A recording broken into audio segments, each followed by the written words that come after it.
This episode is brought to you by the Italian Wine Academy, teaching WSET levels 1, 2, and 3 in English, right here in Verona, the home of the Italian Wine Podcast. Want to become part of the international wine sector? Need a worldwide recognized certification? Don't know where to start? You can easily complete our courses while you enjoy the fun and excitement of Verona. Make your vacation good value for money by adding a wine certificate to your souvenirs. Visit our website at italianwineacademy.org for more information and sign up today to start your personal adventure in global wine education.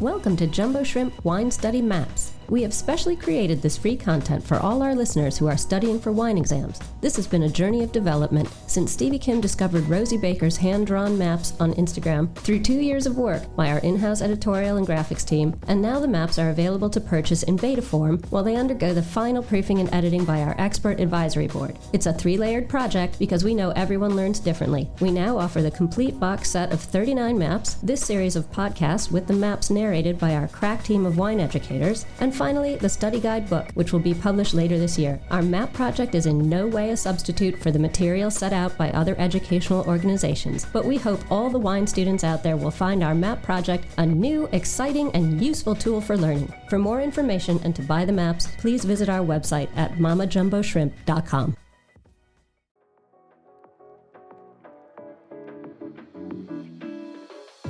Portugal's wine-growing areas are more diverse than the size of the country suggests. Generally, the west side of Portugal is influenced by the Atlantic. The north inland area has a continental climate, and the south is drier and warmer. Portugal has a wealth of native grapes. This is a boon to the many producers who are shifting their focus away from international varieties to their native ones. For our exploration of Portugal, let's start with the Vinho Verde DOC in the northwest. Its location hugs the north in the Atlantic Ocean, and that means the climate is moderate maritime. This reminds us of the similar climate found just above here in Rías Baixas, Spain. The rainfall amount is quite high, therefore the threat of rot and mildew are ever present.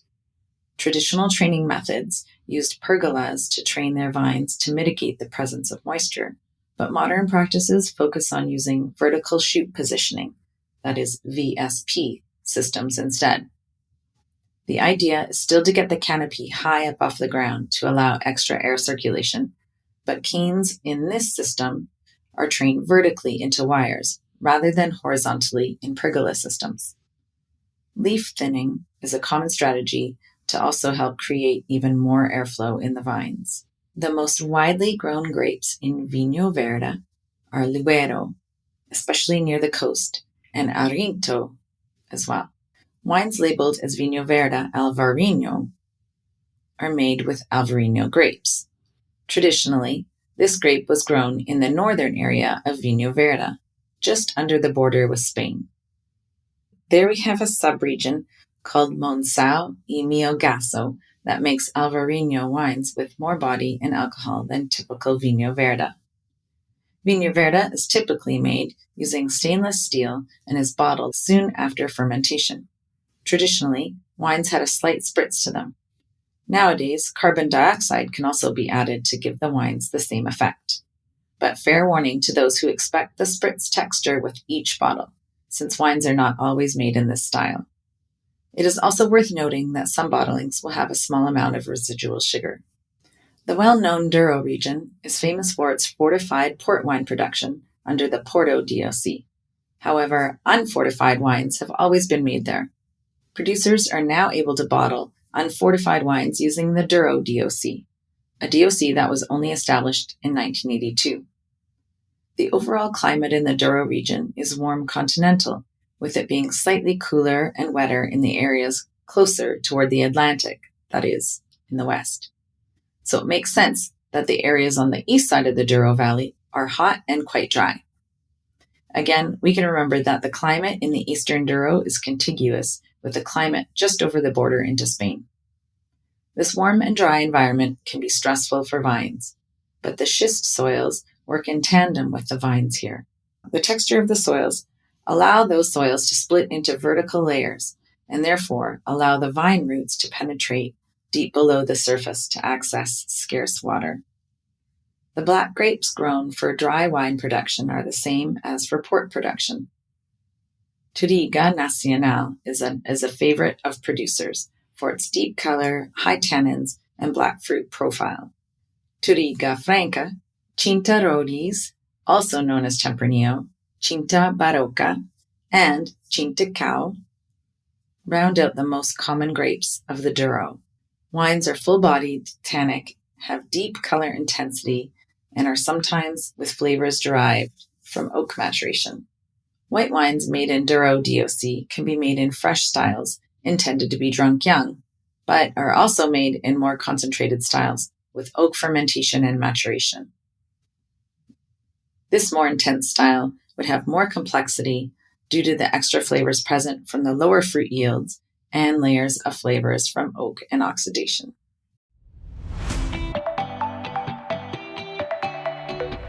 Thank you for listening to Italian Wine Podcast. We know there are many of you listening out there, so we just want to interrupt for a small ask. Italian Wine Podcast is in the running for an award, the Best Podcast Listening Platform, through the Podcast Awards, the People's Choice. Listener nominations is from July 1st to the 31st, and we would really appreciate your vote. We are hoping our listeners will come through for us, so if you have a second and could do this small thing for us, just head to ItalianWinePodcast.com from July 1st to the 31st and click the link.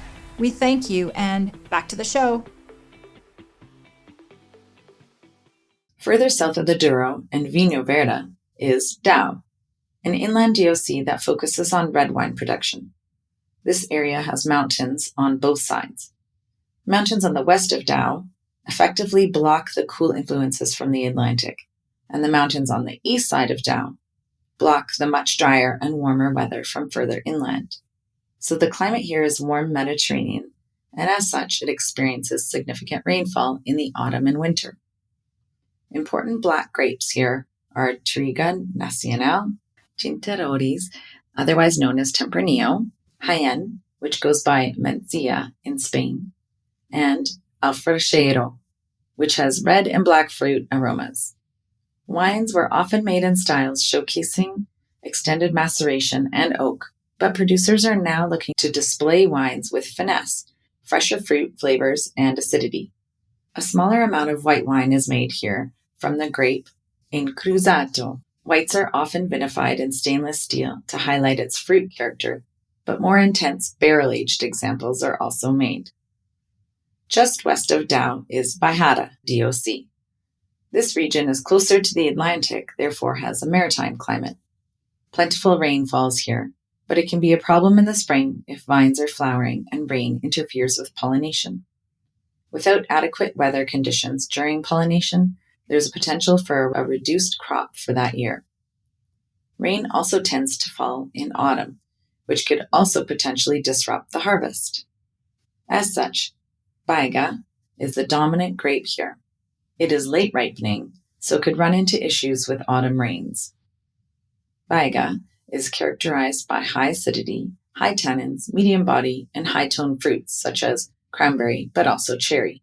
Adequate ripening is important for Baiga to avoid being astringent. Baiga has a history of large production that was, and is, destined for the production of Métis Rosé, but in recent decades, this grape has received much attention from quality producers to reveal its potential for high-quality wines. Other black grapes in Baixada include Touriga Nacional, Alfroxeiro, and Jaén, along with Cabernet Sauvignon and Merlot. White wine production here is smaller but growing, with a focus on indigenous grapes. Maria Gomes is the most planted white grape in Portugal and grows successfully and productively here in Baixada. Bical makes wines with stone fruit and sometimes tropical fruit flavors. As we move away from the northern half of Portugal, we will get progressively warmer and drier conditions the more southeast we go. So let's look at the climate conditions of Alentejo. This DOC has a Mediterranean climate. And because this region spans a large area, we can guess correctly that it will be warmer and drier the further we move south in Alentejo. Logic follows that grapes from the northern areas of Alentejo will offer a bit more acidity and a bit fresher fruit character. And the grapes from the warmer southern areas will have riper fruit character and softer structure. There are actually 8 subregions in Alentejo DOC, reflecting this large and diverse region. Let's look at the grapes used in Alentejo DOC. This is a big wine region, and as such, there are more grapes that are authorized for use. The first key black grape is Aragonés, which is called Tintarodes in other regions of Portugal, and of course called Tempranillo in Spain. The next important grape is Alicante Bouschet, known for its red flesh and ability to bring deep color, acidity, and tannins to wines. Trincadeira is the next most important grape and grows enthusiastically in the warmer and drier areas here. These 3 grapes are often blended since varietal wines are not common in this region. Sometimes Touriga Nacional joins in the wine blend, lending its generous tannins and acidity. Here, there are also international varieties allowed, and Syrah is most common. In the white wine category, Rupeiro is most planted, followed by Arinto and Tauvaz. These wines offer fruity flavors with generous acidity provided by Arinto and Rupeiro. The next region falls into the IGP category, which is called Vinho Regional in Portugal, or VR for short. So just like the other VRs, the regulations for Vinho Regional Alentejo are less stringent than DOC regulations. Vinho Regional regulations often allow for international varieties to be grown, whereas this is not the case for many DOCs. This VR covers a large area in the southeast of Portugal, and it encompasses the Alentejo DOC and as well goes much farther beyond it. Thanks for listening to this episode of Italian Wine Podcast, brought to you by Italian Wine Academy, offering WSET levels 1, 2, and 3 in English. Visit our website at italianwineacademy.org for more information and sign up today to start your personal adventure in global wine education right here in the heart of Verona. Remember to subscribe and like Italian Wine Podcast and catch us on SoundCloud, Spotify, and wherever you get your pods. You can also find our entire back catalog of episodes at italianwinepodcast.com. Chin chin!